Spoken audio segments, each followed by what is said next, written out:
और ये देखिए 115 सीटों के साथ कांग्रेस बहुमत के आंकड़े से 2 सीट आगे निकल गई है। बीजेपी 85 पर, जेडीएस 17 सीटों पर। दीपक जी हाँ, देखिए आप इंडिकेशन देखिए, बीजेपी 85 पर, कांग्रेस 115 पर, जेडीएस 17 पर, अदर्स 0 पर। और अभी कितना हुआ है? सिर्फ 1 घंटे 7 मिनट काउंटिंग शुरू हुए, सिर्फ 1 घंटे 7 मिनट हुए हैं और 1 घंटे 7 मिनट पे ऐसा प्रतीत हो रहा है शुरुआती रुझानों में कि कांग्रेस जो है स्पष्ट बहुमत पा लेगी। लेकिन क्या होगा अगर स्पष्ट बहुमत से कांग्रेस थोड़ा सा दूर हो जाती है, सिंगल लार्जेस्ट पार्टी बनती है? और अगर सिंगल लार्जेस्ट पार्टी बनती है तो भारतीय जनता पार्टी क्या करेगी? स्ट्रैटेजी जी, जिस प्रकार का अभी ट्रेंड दिख रहा है उससे एक बात साफ निकल के आ रही है कि एक क्रॉस द रीजन, जिसको हम कर्नाटक को 5 रीजन्स में बांट रहे हैं, जब तक कांग्रेस को एक across the region massive support नहीं आता है, तब जो आंकड़े वो जो कह रहे थे कि हम 120 से 125, ऐसा संभव नहीं। अभी भी रुझानों में जो दिख रहा है, अभी जो 116 सीट हो रुझान चुकी है है कांग्रेस की। उससे बहुत साफ आ रहा है कि कांग्रेस को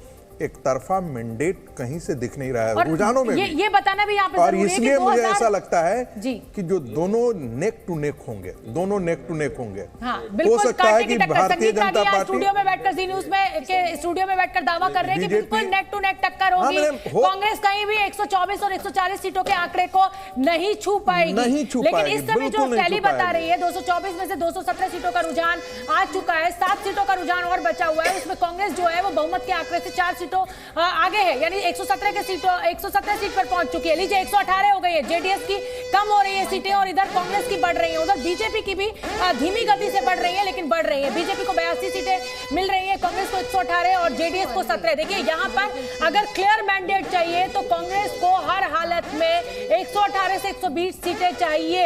अभी ये शुरुआती रुझान है और 2018 में 35 से 37 सीटें ऐसी थी जहां पर जो मार्जिन ऑफ विक्ट्री था वो बहुत कम वोटों का था। तो ऐसे में जब तक काउंटिंग पूरी नहीं हो जाती है तब तक तस्वीर साफ नहीं होगी, क्योंकि ऐसा नहीं दिख रहा है इन आंकड़ों में कि कांग्रेस जो है वो क्लियर कट स्वीप कर रही है। आरती 118 पे जरूर सबसे बड़ी पार्टी है, बहुमत के आंकड़े को भी छूती हुई दिखाई दे रही है, सत्ता में आती हुई भी इन रुझानों में दिखाई दे रही है, लेकिन स्वीप करती हुई नहीं दिखाई दे रही है कि बिल्कुल एक तरफा सब साफ कर दिया। देखिए अभी भी ये रुझान प्रीमेच्योर है कहना कि ये आखिर ये कहाँ रुकेगा ये नंबर। मैं ये कहूँगी कि कांग्रेस की परफॉर्मेंस बिल्कुल बहुत ही सराहनीय है, इस बात की कोई डाउट नहीं है इस पे कि कांग्रेस ने मेहनत की, कांग्रेस लोकल है ने मेहनत की है, प्रियंका गांधी और राहुल गांधी ने भी मेहनत की है। आपको इस बात का क्रेडिट उनको देना पड़ेगा, क्योंकि बाकी कई स्टेट्स में उन्होंने कहीं ऐसी मेहनत नहीं की जितनी मेहनत कर्नाटका में की। तो ये बात आप इग्नोर नहीं कर सकते। दूसरी बात मैं ये कहूँगी कि पोलराइजेशन की बात मैं जो लगातार करती आ रही हूँ उसका इफेक्ट डेफिनेटली दिख रहा है कि कांग्रेस को फायदा हुआ है। कुछ कह रहे हैं, उनको सुन लेते हैं। बोलिए सर। कैंपेन को जिन्होंने नजदीक से देखा है तो उनको मालूम है इसमें राष्ट्रीय नेतृत्व का रोल काफी सीमित रखा। एक तरह से एक स्ट्रेटेजी के तहत स्थानीय नेतृत्व ने राहुल गांधी को कई दिनों तक वो कैंपेन करने के लिए आना चाह रहे थे, उनके डिस्क्वालिफिकेशन के बाद कई दिनों तक उनको मना कर दिया गया।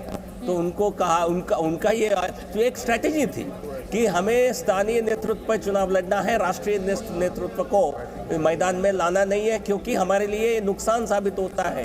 तो इसलिए यदि जीतती है कांग्रेस, बट लेकिन उनकी कल्चर है सारा जीत परिवार को देते हैं, बट लेकिन जनता तो ऐसे नहीं मानने वाली है। वास्तविकता यह है राहुल प्रियंका का कैंपेन बाकी राज्यों के तुलना में कम हुआ है कर्नाटक में।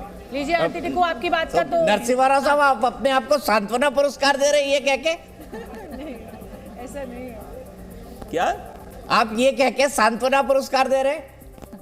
देखिए सांत्वना नहीं है, अभी तो मैंने कहा है ना 10 बजे के पहले कोई नतीजे को आप अंतिम नतीजे के रूप में, अंतिम रुझान के रूप में भी नहीं देख सकते हैं। बट लेकिन मैं एक वास्तविकता बता रहा हूँ, कांग्रेस के नेतृत्व ने बार बार राहुल गांधी जी को मना किया था कर्नाटक में आने के लिए।